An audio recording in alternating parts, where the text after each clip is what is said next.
Hi guys, it's Paula and I hope you are doing well. This is going to be my monthly update for Pan and Every Palette. This is a group collab, so I will have everybody linked down below that has been doing this or was doing this or is doing this.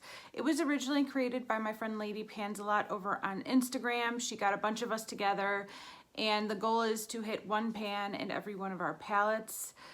She has actually already met that goal, so she is no longer doing this project. I am bitterly jealous and very envious of her, but I'm very slow at hitting pan. I am working on 4 palettes at a time and I'm tracking my usage to see how long it takes me to actually hit pan on these shadows, since most of them were basically brand new when I rolled them into this project. So far, I've been doing this project for like 2.5 years, so it's been a while, but I have hit pan in 8 shadows in 8 palettes because of this project. So it's very slow going, but I am making progress and I'm happy with this project. It's not my main focus. Pan That palette is definitely my main focus, but I try to incorporate these shadows and I love challenging myself to find a look that incorporates a shadow from this project and a shadow from my Pan That palette and a shadow from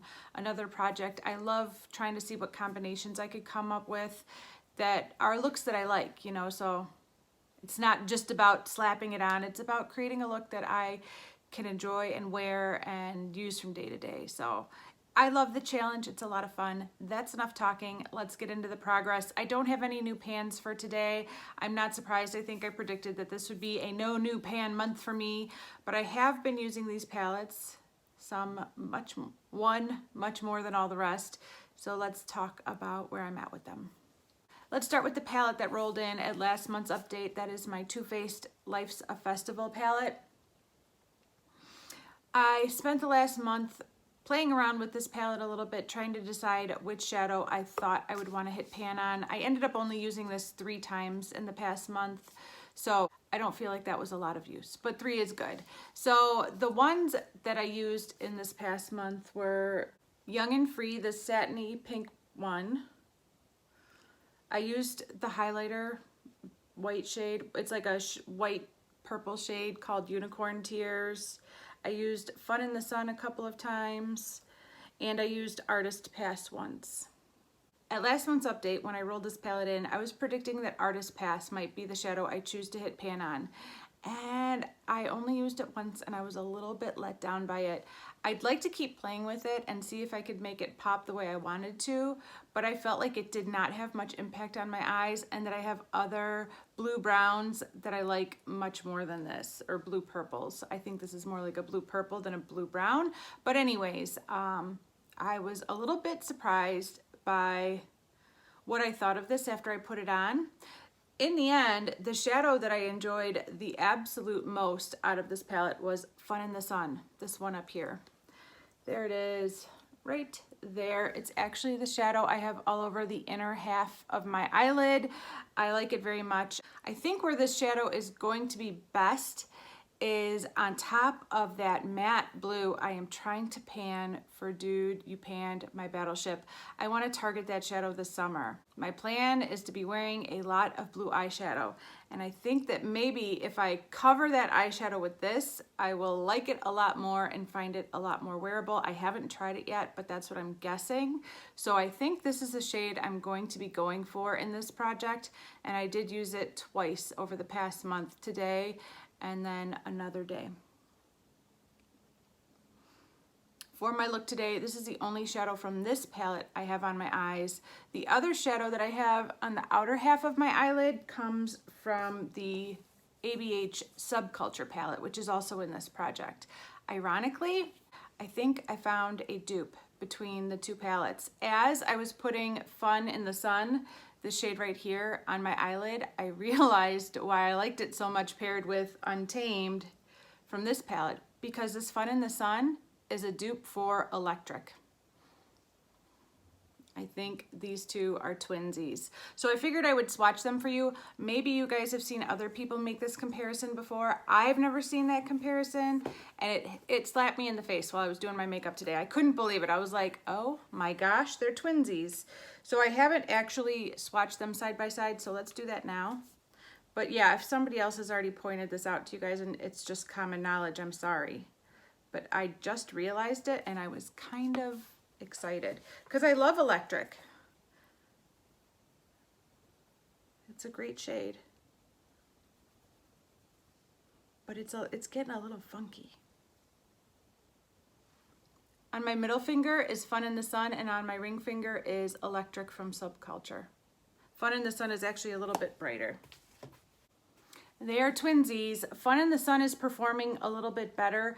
It's performing more like what I felt like Electric performed like when I first got it. But as you can see, they are almost identical. I actually like Fun in the Sun better than Electric, which is a shame. So yes, I found a dupe. Both palettes are not currently available, so I don't know if that matters to anybody. But if you are wishing you had Electric, but you only have the Life's a Festival palette, or if you were wishing you had a shade from this palette and all you have is a Subculture palette, now you know. They're pretty much the same. And so I think I'm going to be working on hitting pan on that shade in this palette. I've only used it 2 times so far. And maybe I'd used it 1 or 2 times before rolling it into this project. Okay, let's move on to my Subculture palette. This is also in this project. I am trying to hit pan on a shade in this palette. Most of my palettes, after a couple months, I was able to zero in on one shade. I've really been on the fence about this palette this whole time, but it is looking more and more like New Wave is the one I'm going to aim for pan on. I did use New Wave twice in the past month. For my look today, like I said, I have Untamed on the outer half of my eyelid. I also have a little bit of All Star smudged on my lower lash line today. I think this is the first time I've used that shade this whole time. Maybe I've used it once in the past, but I really haven't been reaching for that shade at all. So I have All Star smudged on my lower lash line and Untamed on the outer half of my eyelid. So yeah, I think New Wave is the one I'm going to be aiming for pan. I love that shade and I reach for it more than the rest of them, surprisingly. Next we have my Pat McGrath La Vie in Rose palette. I love this palette very much, but I'm not reaching for it that often. I did use the shade I'm trying to hit pan on twice in the past month, and that's the shade right here. So I used that twice. I did watch a tutorial from Alejandra Lisette, my friend Alex, and she did a look using the pink, this matte kind of blackberry shade, and this peach all over her lid, and I was like, oh, that looked amazing. I want to try that look. But I think she also used a little bit of this smudged on her lower lash line. So yeah, I would like to play around with this palette more. I don't know why I'm not reaching for it, but it's lovely. And I did use the shade 2 more times in the past month.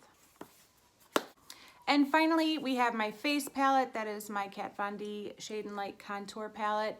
This is my most used palette for the month. This is my most used palette every month. There is 0 competition for this palette. At this point in time, I have no other under eye setting powders that I'm currently project panning. So as a result, I reach for this every single day to set my under eyes.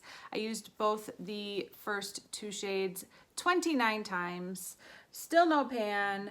The dip is forming. I was watching an old video of Joy from Joyful Beauty, and she mentioned how shallow these pans are, and I'm like, maybe her pans are shallow, but mine certainly don't seem shallow.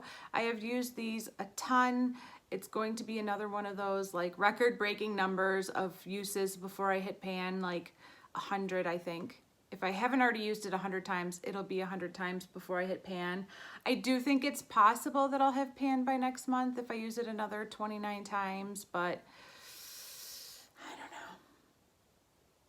It also is possible that there will not be pan.